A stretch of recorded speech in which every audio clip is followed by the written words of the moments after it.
Es un verdadero placer iniciar este análisis profundo sobre uno de los eventos más transformadores de toda la historia humana.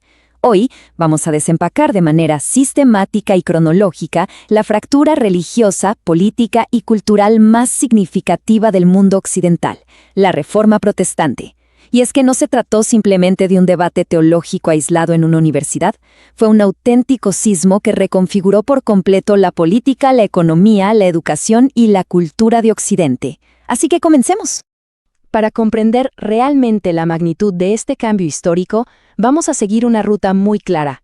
Revisaremos los antecedentes medievales, luego pasaremos a Martín Lutero y la chispa que lo encendió todo, seguido por la expansión geográfica del protestantismo.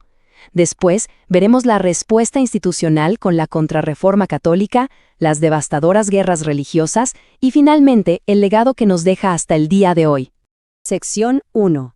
Antecedentes de la Reforma. La Iglesia medieval. Durante la Edad Media, la Iglesia católica no era solo una religión, era, literalmente, la institución más poderosa de toda Europa, con una autoridad absoluta y una riqueza incalculable. Pero claro, ese inmenso poder comenzó a generar enormes grietas. Surgió un resentimiento público cada vez mayor hacia el lujo desmedido del clero, que contrastaba brutalmente con la pobreza del pueblo. Para que se den una idea, había una corrupción administrativa generalizada. Prácticas como el nepotismo, la simonía, que básicamente es vender cargos religiosos al mejor postor, y la abundancia de sacerdotes con escasísima preparación, comenzaron a destruir la autoridad moral de la institución. Y ojo, porque las críticas no surgieron de la noche a la mañana. Ya en el siglo XIV, John Wycliffe, en Inglaterra, argumentaba que las Biblias debían estar en el idioma de la gente común. En 1415, el teólogo Jan Hus fue ejecutado en la hoguera en el Concilio de Constanza simplemente por exigir reformas. Pero la verdadera chispa se dio a mediados del siglo XV.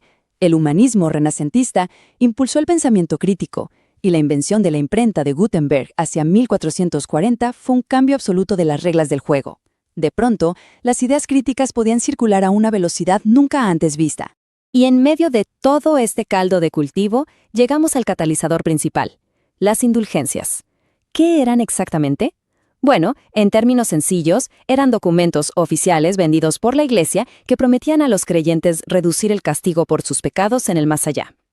A principios del siglo XVI, la Iglesia promovió agresivamente su venta para financiar la construcción de la imponente Basílica de San Pedro en Roma.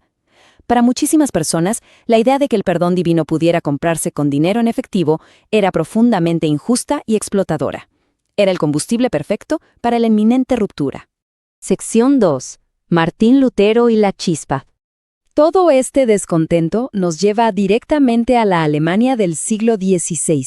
Para conocer a la figura central de esta historia. El 31 de octubre de 1517, profundamente indignado por los agresivos métodos de venta de indulgencias del predicador Johann Tetzel, un monje y profesor de teología llamado Martín Lutero publicó sus famosas 95 tesis en la ciudad de Wittenberg. Fue un desafío frontal a los abusos eclesiásticos, y gracias a la imprenta, estas duras críticas no se quedaron en un debate local de universidad. Se copiaron y distribuyeron masivamente por toda Europa. Literalmente, se volvieron virales en cuestión de semanas.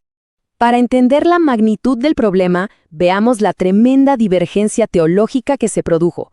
Mientras la doctrina tradicional católica sostenía que la autoridad suprema residía en el Papa y la tradición, y que la salvación requería fe más buenas obras, Lutero argumentó algo absolutamente revolucionario. La salvación se obtiene únicamente a través de la fe, y la única fuente de autoridad es la Biblia. Además de los 7 sacramentos tradicionales, Lutero solo reconoció la validez del bautismo y la Eucaristía. Fue un desafío directo y total a la autoridad de Roma. Como era de esperarse, la reacción institucional fue rápida y muy severa. En 1520, el Papa León X condenó las ideas de Lutero, quien, ni corto ni perezoso, respondió que mandó públicamente la bula papal. Esto llevó a su excomunión oficial en 1521. Ese mismo año, el mismísimo emperador del Sacro Imperio Romano Germánico, Carlos V, convocó a Lutero a la Dieta de Worms, exigiéndole que se retractara. Parado frente a las figuras más poderosas de Europa, Lutero se negó con una frase que pasó a la historia. Aquí estoy, no puedo hacer otra cosa. Inmediatamente fue declarado hereje y prófugo de la ley. Pero, afortunadamente para él, no estaba solo. El príncipe Federico el Sabio decidió protegerlo y lo escondió en el castillo de Wartburg. Y vaya que Lutero aprovechó el tiempo. Durante este aislamiento forzado, se dedicó a traducir el Nuevo Testamento del griego original al alemán. El impacto de esto fue gigantesco. Al poner la Biblia en el idioma de la gente común y corriente, democratizó el acceso a la religión y generó un efecto cultural y lingüístico unificador en toda Alemania. Sección 3. Expansión del protestantismo. A partir de aquí, el movimiento dejó de ser únicamente un debate de teólogos. Rápidamente se expandió y adoptó tintes políticos y económicos. En Alemania, la expansión fue una explosión total. Muchos príncipes decidieron apoyar a Lutero no solo por fe, sino para independizarse del Papa y confiscar las vastas riquezas de la Iglesia en sus territorios. Toda esta agitación social desató la Guerra de los Campesinos, que fue brutalmente reprimida. Las tensiones militares aumentaron, se formó la Liga de Esmalcalda y finalmente se llegó a la Paz de Augsburgo en 1555. Este tratado estableció una regla muy particular. Cada príncipe podía elegir la religión oficial de su propio territorio. Y la onda expansiva cruzó las fronteras alemanas. En Suiza, Ulrico Zwinglio lideró reformas en Zúrich con una visión puramente simbólica de la Eucaristía, hasta que murió en batalla en 1531. Luego tenemos a Juan Calvino, un intelectual que estableció en Ginebra una doctrina muy estricta basada en la predestinación. Es decir, la idea de que Dios ya ha decidido de antemano quién se salvará. El calvinismo fomentó una ética de trabajo súper rigurosa y se esparció por Francia, los Países Bajos y a través de John Knox llegó a Escocia, formando lo que hoy conocemos como presbiterianismo. Ahora, el caso de la Reforma en Inglaterra es fascinante por lo político que fue. El rey Enrique VIII quería desesperadamente anular su matrimonio con Catalina de Aragón porque no lograban tener un heredero varón. Cuando el Papa Clemente VII le dijo que no, Enrique tomó una decisión radical. Promulgó el Acta de Supremacía en 1534, rompió relaciones con Roma y se declaró a sí mismo jefe supremo de la recién creada Iglesia Anglicana. De paso, esto le permitió disolver monasterios y quedarse con inmensas propiedades y riquezas.